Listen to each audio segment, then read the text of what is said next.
बहुत सारे साधारण जब एक साथ मिल जाते हैं तो वे असाधारण हो जाते हैं। इसलिए साधारण सामाजिक सेवा में कोई न कोई प्रेरणा दे सकती है। गुणायनम शीलधनम कृतज्ञम वृद्धाश्रयम। और अपने समाज में वृद्ध लोगों का सम्मान कम होता जा रहा है। जब वृद्धाश्रम का हमने उद्घाटन 4-5 वर्ष पूर्व किया, माननीय शिवराज पाटिल जी और अटल बिहारी वाजपेयी जी, जो उस समय प्रतिपक्ष के नेता थे, आए थे, तो उन्होंने प्रशंसा तो की लेकिन दुख व्यक्त किया। और उनके शब्दों में वेदना निकली कि एक सन्यासी को गृहस्थ लोगों के लिए वृद्धाश्रम का निर्माण करना पड़े, इससे ज्यादा चिंता की स्थिति देश के लिए और क्या हो सकती। गृहस्थ लोगों को ऐसा विचार करना चाहिए कि उनके घर में रहने वाले वृद्ध को किसी वृद्धाश्रम में परमानेंट जाने की इच्छा ना हो। जाए, वो साधना के लिए जाए, 2-4 महीने रह के आए, 10-20 दिन के लिए जाए, लेकिन इतना निराश्रित अनुभव करे कि अब मेरा कोई संसार में, और मैं वृद्धाश्रम में जाऊं।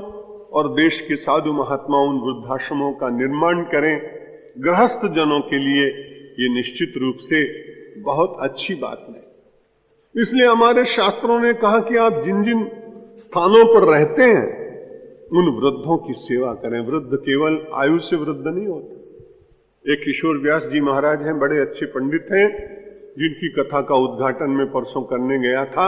मुझे उनकी ये क्रिया बड़ी अच्छी लगी, क्योंकि हम लोग मानते हैं कि हमारे धर्म का मूल वेद है, और वेद को धीरे धीरे लोग भूलते जाते हैं। इसलिए वो ब्राह्मण अपनी कथा में से जो कुछ प्राप्त हो, दूर, चाहे वो तमिल बोलने वाला हो, चाहे वो तेलुगु भाषी हो, चाहे वो बंगाल में हो, चाहे वो उड़िया हो, वो ढूंढ ढूंढ के गांव में जाते हैं और ऐसे वृद्ध ब्राह्मणों को जिनकी आजीविका का प्रबंध नहीं, उनके यहां वर्ष भर का अनाज रखकर आते, प्रणाम करते, कहते महाराज आपने वेद को जीवित रखा, अपनी उपेक्षा सहन करते करते शास्त्र की उपेक्षा नहीं की।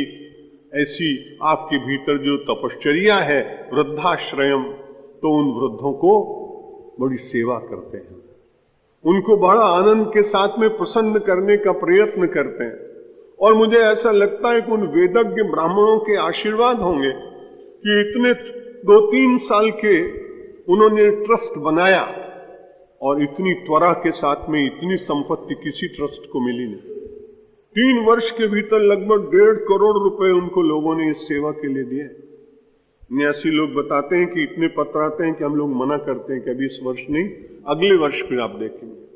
तो जो इसमें लिखा ना कि समृणुते नु संपदा, ये बात प्राचीन नहीं, बड़ी नवीन लग रही है कि अगर आदमी इन सब सद्गुणों को धीरे धीरे धीरे धीरे अपने निकट स्थापित करने का प्रयत्न करे, तो गुणायनम शीलधनम कृतज्ञम वृद्धाश्रयम समृणुते नु संपदा।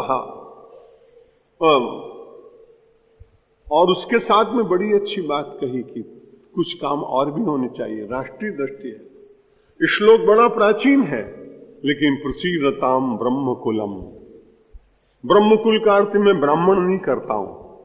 ब्रह्मकुल का अर्थ है जो ज्ञान प्राप्त करने के लिए समाज, और जो ज्ञान बांटने वाला समाज, फिर वो किसी भी जाति में उत्पन्न हो। वो वैज्ञानिक उसके भीतर आता है, जो अंतरिक्ष विज्ञान का पंडित है उसके भीतर आता है, अर्थशास्त्री उसके भीतर आ जाता है, जो निरंतर लोगों को अलग अलग विधाओं में अपनी बुद्धिमत्ता से मार्गदर्शन कराने वाले लोग हैं, उनका ध्यान रखते हैं। इस देश में आप विचार करके देखेंगे तो जो प्राथमिक विद्यालय का अध्यापक है वो बहुत उपेक्षित है, लेकिन निर्माण वही सबसे ज्यादा करता है।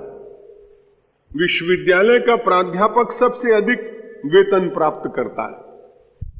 कुछ ऐसे संस्कारी प्रांत हैं, गुजरात आज उनको छोड़े, लेकिन उत्तर प्रदेश और बिहार में जाएं तो ये बिल्कुल सच बात है कि कई बार प्राध्यापक अपने विद्यार्थी से पूछता है, सिगरेट का पैकेट लाए हो क्या? मैं अपना भूल आया। वो कहता है सर मैं तो 2 लाया हूं, मेरे पास सीजर भी है, पासिंग शो भी, कौन सी लेंगे आप? और जब प्राध्यापक अपने विद्यार्थी से मांगकर स्मोकिंग करने लगे तो आप बताइए इस देश का भविष्य क्या हो। इसलिए उन लोगों का बहुत ज्ञान रखने की आवश्यकता है जो प्रारंभिक रूप से वृक्षों को सीधा रखने का प्रयत्न करते हैं। और वो अध्यापक छोटे से स्कूल में पढ़ा रहा है, माध्यमिक स्कूल में पढ़ा रहा है, इंटर कॉलेज तक तो फिर भी कुछ अच्छा, और जैसे ही डिग्री कॉलेज में पहुंचे तो नहीं तो बड़ी तकलीफ की बात है। यहां तो लोग बातें ऐसी करने लगे हैं कि जो लोग बड़े संपन्न हैं, अच्छे हैं, उनको मारो, नारे लगाते उनका समय आ गया। ऐसे कठिन समय में अपने थोड़ी बहुत वर्णाश्रम की मर्यादा जीवित रहे, उसके लिए प्रयत्न करना चाहिए।